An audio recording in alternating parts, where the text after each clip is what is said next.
पढ़ेगा भारत बढ़ेगा भारत, और इसी संकल्प मंत्री नरेंद्र मोदी आगे बढ़ रहे हैं। उसी में कदम से कदम मिलाकर अब दिल्ली की नई मुख्यमंत्री रेखा गुप्ता भी अपना योगदान दे रही हैं। रेखा जी, इंटरव्यू की शुरुआत करेंगे, सवाल भी होंगे आपसे, लेकिन सबसे पहले आप शायरी बहुत अच्छी करती हैं और ये मैं बहुत अच्छी तरह जानती हूँ।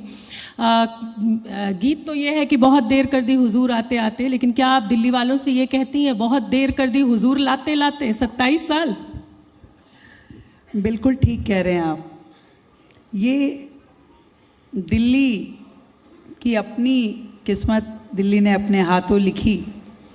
बार बार एक को किसी शायर ने कहा कि दिल्ली को तो अपनों ने लूटा, जितनी बार आए अपने ही लूट के ले गए। कभी आक्रांता आए, कभी सरकारें आई, और शायद नहीं तो आज जो चीज़ हम सोच रहे हैं 2014 में जब केंद्र में सरकार आई भारतीय जनता पार्टी की, तो राज्य में और केंद्र में दोनों एक सरकार होती तो शायद आज दिल्ली का स्वरूप 10 साल में कुछ और ही निकल के आता।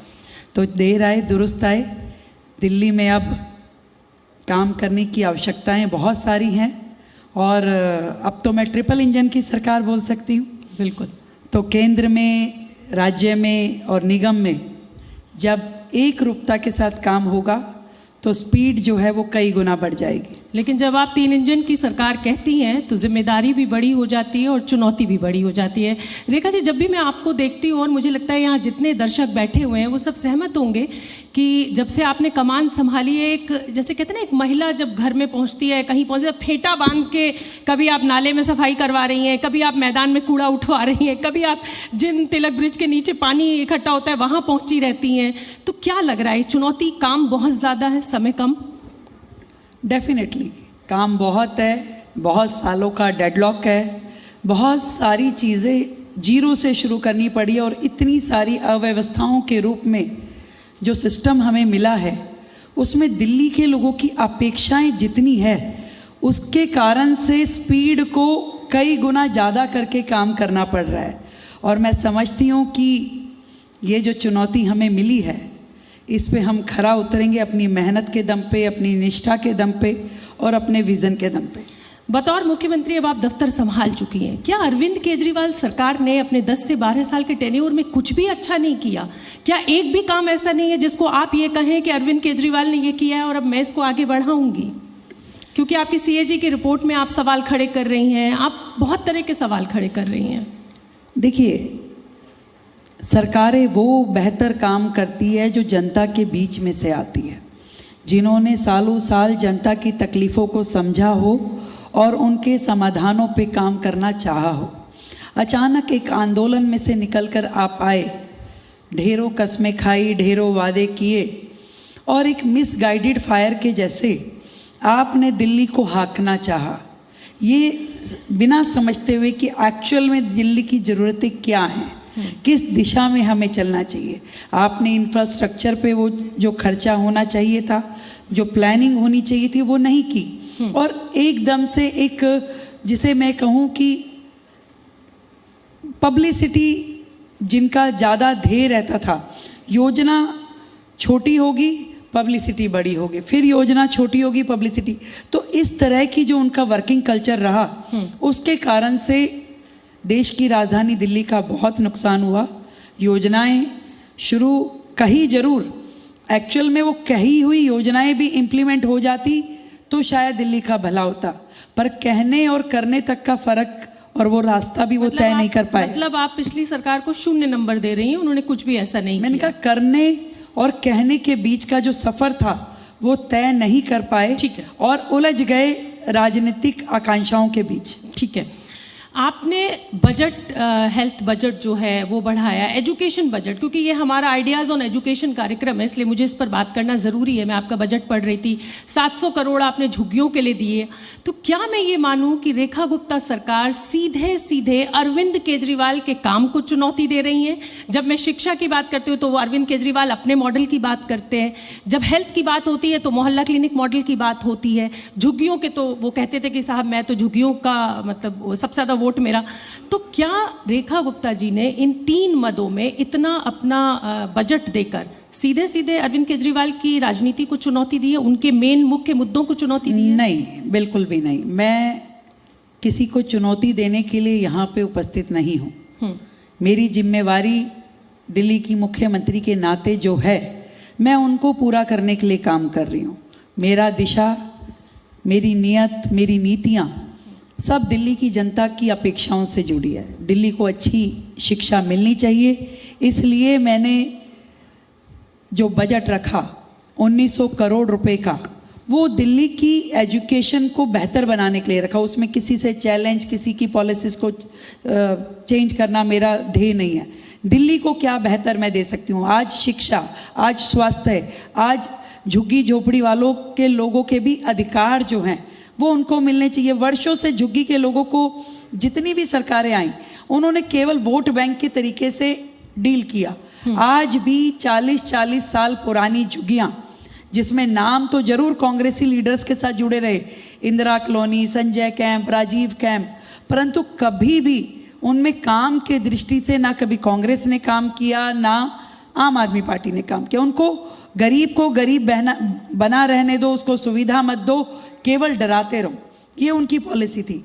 और आज जब 27 साल बाद भाजपा को मौका मिला, तो मैं जनता में ये संदेश देना चाहती हूँ कि ये सरकार सर्वस्पर्शी सरकार है। शहर के हर सेगमेंट पे हमें काम करना है, हर समस्या को समाधान देना है और दिल्ली वालों को वो सब हक देने हैं जो उनका अधिकार है। तो that is my work, my challenge. मेरे लिए कोई और एक्स या फ्यूचर चैलेंज नहीं है। चलिए, अब आपने टाइम लिमिट तो नहीं दी है, लेकिन मैं चाहती हूँ दर्शक एक बार ताली बजाकर इसका स्वागत जरूर करें कि मुख्यमंत्री जी जो सपने देख रही हैं या हमें दिखा रही हैं दिल्ली वासियों को, वो पूरे होंगे। आपने कांग्रेस का जिक्र किया, कांग्रेस ने कुछ नहीं किया, आम आदमी पार्टी ने। शीला दीक्षित एक टफ कंपटीशन है, क्योंकि जब मैं फील्ड में उतरी चुनाव कवर करने के लिए, तो लोगों ने शीला दीक्षित को बहुत मिस किया। और तो क्या आपको नहीं लगता है कि शीला जी कुछ तो एक ऐसा रोड मैप छोड़ के गई हैं जिसको आप आगे बढ़ाना चाहेंगे? नहीं, बिल्कुल ठीक है। मैं शीला जी के बारे में जरूर कह सकती हूँ कि जो पिछली 10 साल की आपदा सरकार थी, उससे तो वो 10 टाइम बेटर थे। चलिए, तो वो अच्छी लेडी थी, उनका अच्छा काम था। और पर तकलीफ़ इस बात की है कि उनको भी बहुत समय मिला। 15 साल का समय, जो 15-17 साल का जो उन्हें मिला, बहुत लंबा स्पैन था। तो शायद वो और बेहतर काम कर सकते थे। दिल्ली आज आज़ादी को हम 75 साल पूरे कर चुके हैं और 100 वर्ष में जा रहे हैं, आज़ादी के स्वर्णिम शताब्दी वर्ष में हम जा रहे हैं। तो दिल्ली में हम सब यहाँ दिल्ली वासी बैठे हैं। क्या दिल्ली को एक्चुअल में वो मिल पाया जो दिल्ली का अधिकार है, जो देश की राजधानी जैसी होनी चाहिए? आप अपने मन से बताइए, बाकी कोई भी बताए। तो दिल्ली जो होनी चाहिए, अब मुझसे कई बार पूछा जाता है कि दिल्ली को आप क्या बनाना चाहती हैं, लंदन, पेरिस? मैं कहा नहीं, दिल्ली को दिल्ली बनाना है भाई। दिल्ली देश की राजधानी है, दिल्ली पूरे विश्व में एक स्थान रखती है, दिल्ली का अपना एक इतिहास, गौरव है। हम दिल्ली को कुछ और नहीं बनाना चाहते।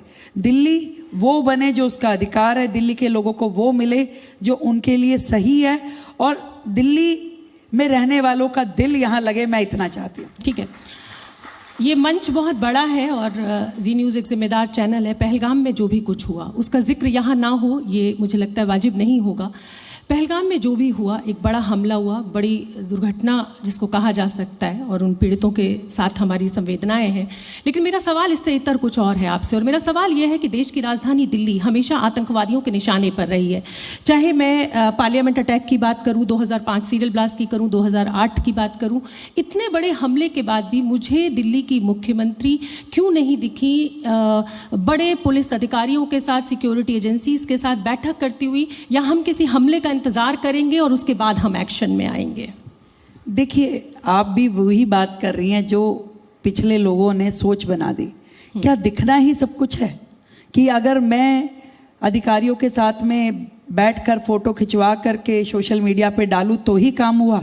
आप क्या समझती हैं कि दिल्ली में इन दिनों जो सुरक्षा व्यवस्थाएं मुख्ता की गई, उनको मजबूत किया गया, जिस तरीके से दिल्ली में काम चल रहा है, आज दिल्ली में कोई भी घटना दुर्घटना होती है, विदिन सेकंड्स हम उस चीज़ को मैं आपसे समझ सुनना पाते हैं, उसे चाहती हूँ कि रिस्पॉन्स कर पाते हैं। पहलगाम के हमले से हम देश की राजधानी दिल्ली को कितना तैयार कर रहे हैं? मैं उसी की बात कर रही हूँ। बिल्कुल, पहलगाम के बाद में पूरा देश जिस तरीके से सतर्क हुआ है, दिल्ली भी उसी दिशा में सतर्क है और पूरी तरीके से पुलिस एवं प्रशासन दोनों जन मिलकर काम कर रहे हैं। आज पूरी दिल्ली में जितने भी पाकिस्तानीज़ यहाँ पे अलग अलग वीज़ा पे रह रहे हैं, हम उनको यहाँ से डिस्पैच करने के लिए पूरी तरीके से मुस्तैद हैं। हमारी वर्किंग पूरी तरीके से दिल्ली पुलिस के कोऑर्डिनेशन में है। हमारे सभी डीएम, एसडीएम, पूरा प्रशासन इस दिशा में काम कर रहा है कि दिल्ली किसी भी आने वाली घटना को या दुर्घटना को अपना सूंघ सके, उसके लिए तुरंत एक्टिवेट हो सके। तो हर तरीके से काम हो रहा है।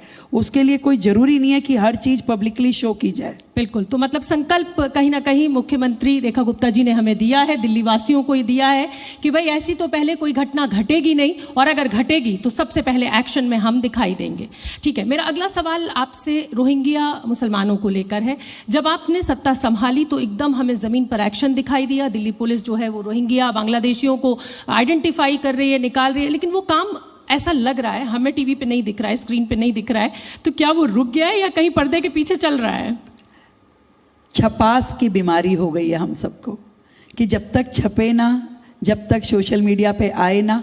मैं आपको बताती हूँ, कल विपक्ष ने एक ट्वीट डाला रात को कि अरे एक झुग्गियों में आग लग गई है, मुख्यमंत्री जी दिखाई नहीं दी, ट्वीट नहीं आया। मतलब ट्वीट आने से ही प्रेजेंस लगेगी?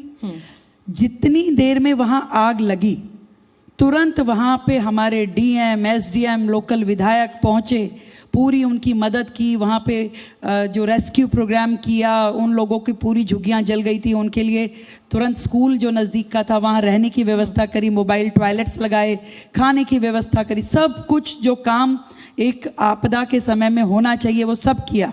पर गलती है भाई, ट्वीट नहीं किया। नहीं, मैं आपके ट्वीट का बिल्कुल इंतजार नहीं कर रही हूँ, लेकिन मैं ये चाहती हूँ कि अगर सरकार ऐसा कुछ कर रही है तो दिल्ली वासियों को कल्चर हो गया है। एग्जैक्टली, ये कल्चर हो गया है कि जो कुछ हम करें उसको दिखाते भी रहें। देखिए, काम करें ना काम करें, काम की फिक्र करें, और फिक्र करें ना करें, फिक्र का जिक्र करें। तो जिक्र होता रहना चाहिए, काम होना हो। ऐसा एक कल्चर जो हो गया है डेवलप, मुझे लगता है कि काम होना इम्पॉर्टेंट है और वो हम लगातार कर रहे हैं। अब आपका सुझाव है थोड़ा थोड़ा और ज़्यादा दिखाने की कोशिश करते हैं। मुझे लगता है कि जनता के अंदर कॉन्फिडेंस आना बहुत ज़रूरी है कि हमारी जो सरकार है, जिनको हमने मुख्यमंत्री चुना है, वो हमारी सुरक्षा को लेकर संजीदा है। ये ऐसा मुझे लगता है। बाकी आपका सुझाव अच्छा सुझाव है, और अब हम अपनी जरा सोशल मीडिया टीमों को और दुरुस्त करते हैं। भाई जो भी करें दिखाइए ज़रूर। चलिए ठीक है। आयुष्मान भारत अब आज दिल्ली में भी लॉन्च हो रहा है 70+ के लोगों के लिए। ये मैं चाहती हूँ कि आप दर्शकों को, दिल्ली के दर्शकों को कुछ ज़रूर बताएं। बहुत ही बधाई का विषय है दिल्ली वासियों के लिए। एक अधिकार जो हमारे दिल्ली के नागरिकों का था, पूरे देश में आयुष्मान योजना लगी, और उस आयुष्मान योजना के माध्यम से सबको हेल्थ का एश्योरेंस मिला। I am not saying insurance, assurance कि हर एक को जहाँ पर भी इलाज की आवश्यकता होगी सरकार उसके लिए खड़ी मिलेगी। पर दिल्ली की पिछली सरकारों ने उसे लागू नहीं किया। क्यों? क्योंकि उसमें प्रधानमंत्री आयुष्मान योजना लिखा था। अब यहाँ दिल्ली में तो भाई मुख्यमंत्री के अलावा कुछ होना संभव ही नहीं था, तो दिल्ली की जनता का हक रोका गया। परंतु मुझे खुशी है कि जैसे ही दिल्ली की जनता ने अपने लिए निर्णय लिया और सरकार बदली, तुरंत सेम डे जिस दिन हमने शपथ ली उसी दिन हमने अपनी कैबिनेट की मीटिंग बुलाई और आयुष्मान योजना दिल्ली में लागू करने के लिए प्रस्ताव पारित किया। और उसके बाद से अभी आयुष्मान योजना के कार्ड भी बन गए, और आज एक और स्पेशल लॉन्चिंग है।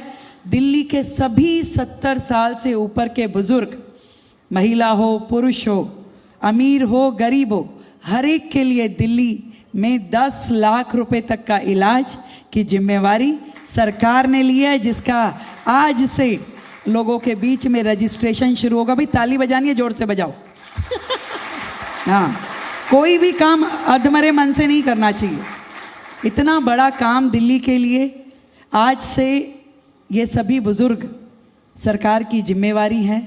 जैसे उनके बच्चे उनके लिए चिंतित रहते हैं, सरकार भी उनकी पूरी सेवा करेगी। तो मुझे लगता है कि दिल्ली में ऐसी योजना का आना हम सब के लिए डबल इंजन की सरकार का एक बहुत बड़ा लाभ है। जी, और देखिए मेरे पास, आपके पास समय कम है, सवाल तो मेरे पास बहुत सारे हैं, पर्चा भर कर रहे हैं, लेकिन चलते चलते मैं शायरी आपकी ज़रूर सुन के जाऊंगी, चाहे कितनी भी आपको जल्दी हो, पर एक शेर ज़रूर आप अपना कहें और फिर हम इसको ख़त्म करेंगे। आपने पहला सवाल किया चैलेंजेस का, मुश्किलों का, दिक्कतों का। लोग मुझसे भी अक्सर ये बात करते हैं कि भाई दिल्ली में फाइनेंशियल चैलेंजेस भी हैं, कल्चरल चैलेंजेस भी हैं, राजधानी है, सिक्योरिटी चैलेंजेस भी हैं, सब कुछ है। कई बार दिल्ली को राज्य ट्रीट किया जाता है, कई बार यूनियन टेरिटरी ट्रीट किया जाता है, कैसे होगा? तो मैं आज आपके सभी दर्शकों को और दिल्ली की जनता को ये कहना चाहती हूँ कि व्यक्ति की, सरकार की नीयत और नीति स्पष्ट होनी चाहिए, और उसके बाद में सबसे इम्पॉर्टेंट है उसका चलते चले जाना।